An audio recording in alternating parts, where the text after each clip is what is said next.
It is halftime, and so that means it is time to rant. Welcome in, everybody. Caden McFarland alongside Christy Marie, and things are getting fun around here. I guess first thing, my only regret regarding the rant right now, I just wish we could do it outside because it feels absolutely perfect. But our college football season is going swimmingly, Chris. OU at 7-0, OSU at 6-0. Those two programs have never started a season both 7-0, so we could make history next week. OU beating TCU, OSU over Texas, and TU a winner yesterday as well. I thought the weather was going to be the highlight last night, especially you getting to be out there. A little chilly. You had to wear the jacket on the live shot. Glad we got you in, but that wasn't the highlight, I don't think, from field level.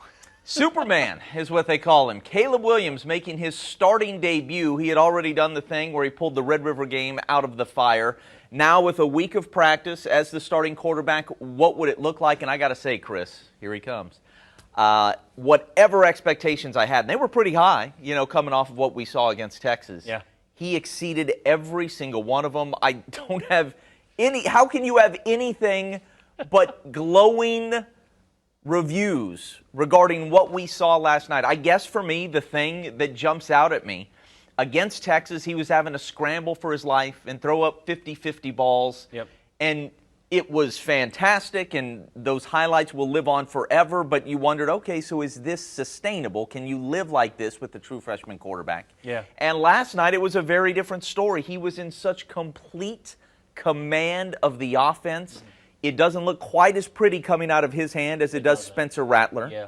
but it gets there, and his eyes, I mean, a true freshman running this offense, you know, like at graduate program levels. I can't believe how good he was at going to the right place at the right time. He can make all the throws.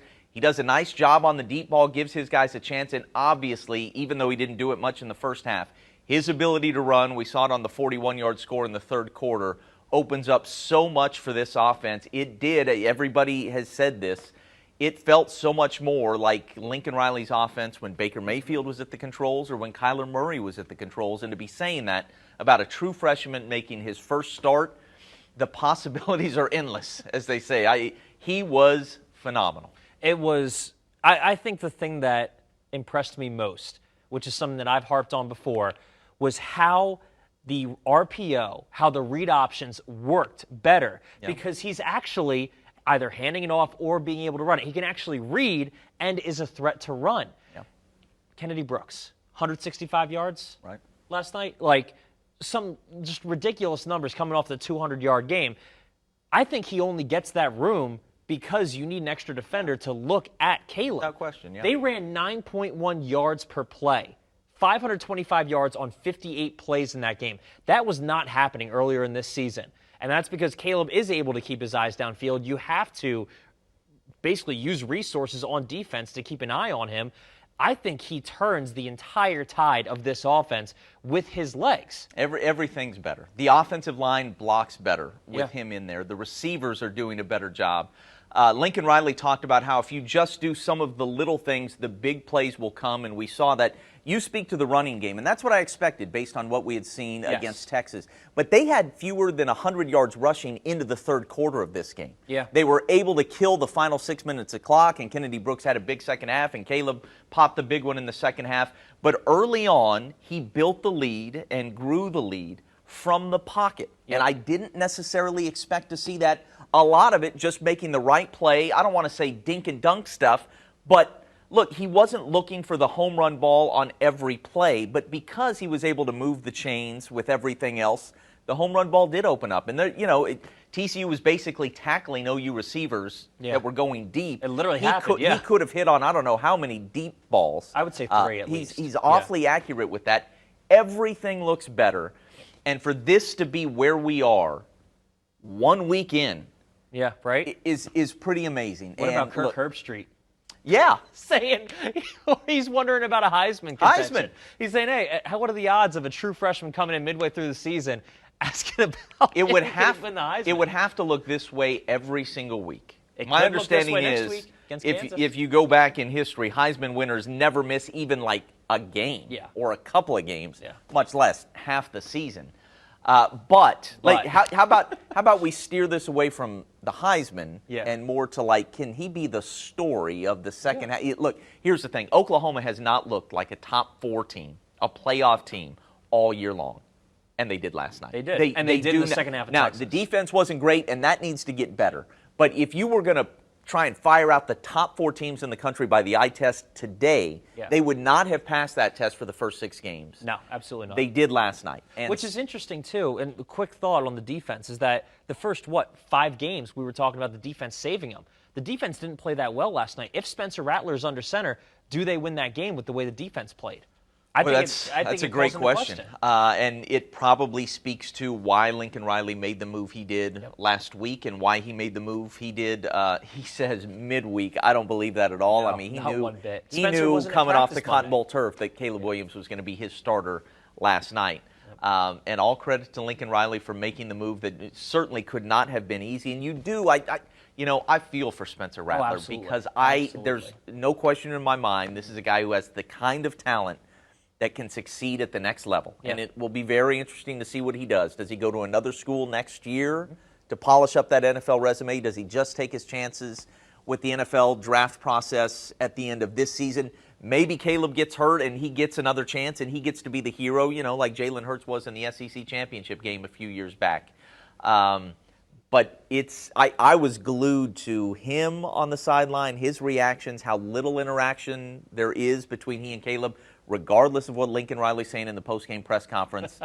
I would call that a pretty icy relationship. It seems that way to me, and you can understand why.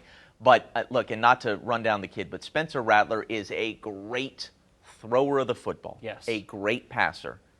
But I would say that Caleb Williams has the makings of a great quarterback. He does everything that you need to do at that position. Spencer Rattler's got the eye-popping arm talent, but Caleb Williams has everything else. It wouldn't have been as stark a difference on the deep balls if Spencer Rattler wasn't as good as he is with throwing them. Like, you can tell that there's something different about it because Spencer Rattler just has that. I still haven't put my finger on exactly what went on. The offensive line was not great early in the season, but I still don't have they looked great last concrete answers for why it wasn't better with Spencer Rattler. But it is great with Caleb Williams, and there's no denying that. All right, Oklahoma State had just a monumental win yesterday. I think you have to hold them just as high. I think you have to hold that win just as high in regard because that was a fantastic game. Oh, yeah, that was the best win in the state. That was one of the best wins in the country, save Purdue going up there and beating Iowa like they did. But Mike Gundy, I don't want to call him the mayor of Austin because he wouldn't get elected for anything, but he owns that town right now. Look, I didn't see this thing coming, Chris. At 17-3 with Texas marching for even more. Who in the world would have said OSU was going to end up winning this game? I actually did say it. I texted my friends because my one friend is a Texas fan. I said, right where we want them. They are right where we want them. They do have trouble closing. Yeah, that's the exact kind of game Texas loses. But that's the thing. That's because of the memes. That wasn't because you actually think, oh, yeah, OSU's going to turn it on and win this game. 85-yard interception touchdown return. Play of the game. Play of the it's game. Coming up you right texted here. me it was the play of the season, and I absolutely agree. I absolutely agree. Here it is. Here it is. Look at this. Jason Taylor. Jason put Taylor him on offense because all he does is score touchdowns. We've talked about that, right? He's talked about it in press conferences. He's like, I'm fast, put me on offense. That's the thing. He can outrun anyone on the field. And he sat on that route beautifully. He read the quarterback perfectly. That was all homework, film study. It was a beautiful, just start to finish play. And then you turn the tide, 17-13 at the half. And then OSU's defense, the best on third down last season. One of the best in the country this season. I'm making the argument that they are the best second half defense in the country. They have allowed 7 points in the second half twice, and they shut out Boise State in the second half, and they won that game. This game, Texas goes down and they score. It was tough. It makes the lead 24-13. It's not good. But then OSU forces 4 3-and-outs, a 4-play turnover on downs, and then Texas has their final chance of the game, 8 points down, first play from scrimmage. They go out and pick it off. OSU's defense does what they need to do to bring the offense back into the game, and in this case, what they needed to do was allow 1 touchdown and then be nothing short of perfect. It was absolute perfection. And it was amazing to watch because you blink or you get up to go to the bathroom when OSU's punting, and they got the ball back. The defense gave the offense the time they needed, the field position they needed, the opportunities they needed to be able to go down and score and figure out this defense, and the offense did what it needed to do. Jim Knowles has these kids playing a brand of ball that is so tough and so smart. Absolutely. Is there a first-round pick on this defense anywhere? I would be hard-pressed to find one. Malcolm Rodriguez is draftable. He's in the draft. A lot of guys are draftable, but not is there a first-round first-round talent anywhere? And yet they are playing unquestionably at a top 10 level defensively. These guys know the game. They are tough. They tackle you. I love everything about it. It is the whole is greater than the sum of its parts, and they have done it enough now. Yeah, absolutely. That look, I believe, right? I believe. I believe they can beat anybody on their schedule, and you can throw in OU as well. This defense gives them a chance in every game. Spencer Sanders, he was again yesterday, not as consistent as you'd like. No. This is not a complete team by any means, but that defense gives you a chance. They are going to compete. The fact that they had it handed to them on the first few drives and then just found a way to grind Texas down, and they found answers. Some of the adjustments Knowles makes. I love what he's doing. I love watching this defense. 1 year ago at this time, they played Iowa State, and they won the game, but they gave up a couple of long ones, and I said, look, you give up long ones in a big game like this against a team like Iowa State, you're not elite. And they probably weren't elite last year. We saw what happened as they went into Bedlam and gave up 40-plus and had some issues down the stretch. The stats they have become that now. They have grown into that, even weathering all the injuries that they've got. This is a top 10 defense.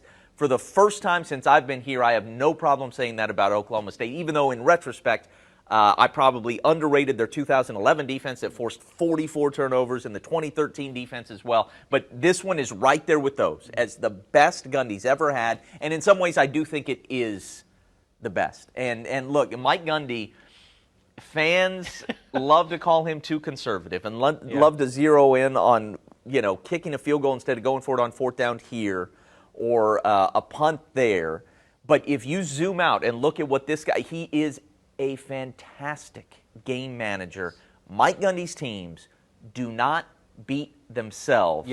And in college football, that is absolutely huge. This guy can coach with anybody in the country. He knows how to win. Look, absolutely, he knows how to win. And what he's doing with this specific group, it's one of his best coaching jobs without question. And, now they go to Iowa State with everything. You win that ball game. And we're talking about I don't want to say almost certainly, but the Bedlam rematch in the Big 12 championship game for the first time feels like something close to a certainty. This is a huge ball game in Ames next week. I cannot wait for Bedlam no matter what. Because at that point, you get a couple of, I don't want to call these confidence games for Caleb Williams, but you have a couple good games that he can kind of put on a show, learn how to run the offense, and Lincoln Riley isn't going to let him just sling the ball downfield. He's going to let him learn the offense as he's going, so it might not look as pretty as you want it to look or might not be like the scoreline that you want it, but he's going to learn how to run the offense in a game situation. So you have Caleb Williams under center for a few weeks. Hopefully he stays healthy and keeps the job and all of that. And then you have Mike Gundy and Jim Knowles trying to figure out how to beat him in Bedlam. And then you potentially get a rematch. Fantastic. I mean, this is my second year reporting sports here in Tulsa, and I found a fantastic time to come into this market. My 5-year-old Stanton just got the Amazon Christmas magazine. It's got all the kids' toys or what. And his list for Christmas is growing just by the day. He's up to like 12 things that he wants for Christmas. I want just one thing: 11-0 Oklahoma, 11-0 Oklahoma State in Bedlam. Can you imagine if that's a top 5 matchup too? They're 3-8 right now, so probably at 11-0, 11-0, no question it would be. All right, Tulsa with a really, really big win of its own. All right, you were here. I was driving as this thing unfolded. 32-31 the final. Your thoughts on TU escaping Tampa? I tell you what, TU has heart. You can put. You do have that. You throw these two teams into a bag in this game, especially in the second quarter. Shake it up. And what comes out, and the team with more heart and more drive is going to come out of this kind of game. And that's what happened with TU. I would argue it, because that's what happened with TU. Look, the team they that made did- more mistakes won. They did their They absolute overcome their own. darndest Yes. to make this game close and even lose this game. They outgained USF 535 yards to 268. They outgained USF by 267 yards. 3 turnovers, none of them good. Led up another kick return touchdown to lead the nation in kick return touchdowns allowed. And still, the defense figured out what they needed to do in the second half. Davis Brin figured out what he needed to do to improve in the second half, was taking hits, was making good throws. You could see the defense. You saw Brin just now. Now you see the defense figuring out how to stop this USF offense, and they did just enough. The defense stopped them on 4th down and very, very short. Jackson Player got in and made the plays that we know he can make. And Davis Brin led him down the field, ate up about 4 minutes of clock. They scored. Shamari Brooks made a great run, reading the holes that he needed to make a great one with 43 seconds to go or so and win that game. I tell you what, it was a tale of 4 quarters entirely. I was trying to watch OSU and TU at the same time. My thumb was just going off the rails, hitting last back and forth. I would have been driving my mom crazy if she was looking at the channel flipping that I was doing. And it was such an unwatchable but watchable game at the same time, I have to say, because it was so frustrating, but it kept you glued. But TU would make a mistake, and then they'd come right back. It was just to overcome the incredible. mistakes they made is very rare on a college football Saturday, Yes. no matter who you're playing or where you are. Imagine coming to the bye week. They've now finally arrived at the bye week, and it yes. was a brutal grind of a first 7 games in 7 weeks. To come to the bye week at 2-5 with a loss in this ball game, do you know how different that feels? Absolutely. Than today at 3. I mean, this game was huge for Philip Montgomery, his coaching staff, and this program. 2 things are true, without question. This team makes way too many mistakes for the talent it has, Right and here. special teams is at the heart of it. And they have got to get it cleaned up. Period. End of story. They are not going to end up having the kind of season they want, and this tenure won't end the way all of us would like to see it. It won't play out the way we'd all like to see if they don't get this cleaned up. Yeah. That said, these kids do play hard. And then they do something like They this. do battle. They do make adjustments. They're gritty and gutty. And look, they've got the talent. We have not always been able to say this about TU teams. They've got the talent to go toe-to-toe with anybody in this league, which is the toughest Tulsa has ever played in. Yep. And I'm including Cincinnati. I think that game in a few weeks will be a game. We saw last year they went up there, and it took a last-second field goal by the Bearcats to put TU away. I'm still going to say they were scared to play at Tulsa. They can play with anybody, and the fact that Philip Montgomery has recruited all of that talent and coached all of it up, and they look the way they do off the hoof, is all really, really good stuff. Yeah. If they can just use this bye week Yes. to clean some things up, I Rest feel up like a this little bit, team too. can have a really nice finish to the season. Very winnable game coming next Friday against Navy. Yep. Should win that one. That gets you to 4-4. And That's look, in Annapolis, that one? no, that's here. That one, they get it That's here, here too. Oh, my goodness. And I really Yeah. do.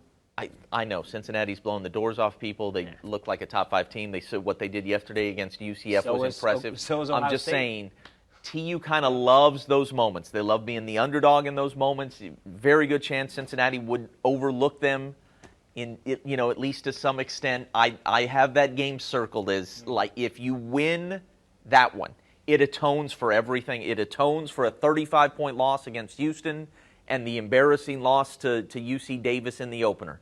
You win that one, and it's something of a season maker. And so I'm getting pretty excited about the possibilities. It's so much better sitting here today on that end of a 32-31 score as opposed to, let's say, a 1-point score the other way, where we're struggling to understand maybe where this season is going for TU. There are two Please, types I of laugh implore about you, this game. I implore you, clean some things up on the Yes. bye week. Find a way to shore up some things on special teams and stop making some catastrophic mistakes, because this team truly is gritty and gutty and fun to watch.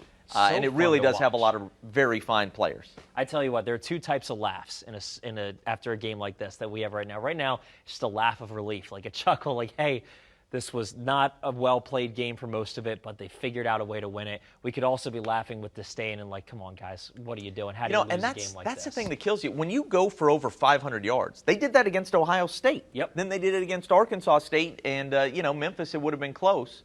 You're putting together a lot of really good plays. Yep. It is an example of 4 steps forward, 1 humongous step back. If you just make sure that huge step back, as opposed to a kick return going to the house, is a kick return that ends up going to midfield. Yeah. Right? That's all you got to do is just improve a little bit, cut out a couple of penalties here and there. And I feel really, really good about this team. But as it stands, I tweeted this yesterday, I have no idea what's going to happen in any half of Tulsa football. I don't have the first clue in terms of predicting how anything will play out for this team. It could be some of the best football you've seen from them in years. It could be some of the worst. It could be a mixture of those two things. But it's going to be drunk. A TU game is going to be drunk. That's all I know. It's not going to make sense. And at the end of the day, we'll just be saying, well, I guess that was something. Yeah. I'm so excited to cover 4. TU the rest of the year. They're 3 and 4 at the end of the day. They're still got a shot at being bowl eligible. Got a good shot. Pulling for those guys. Absolutely. Love it. All right, we're always pulling for TU. Hey, TU. Look at us. 7-0, 6-0, and TU 3-4 with a chance to make it season coming against Cincinnati in a few weeks.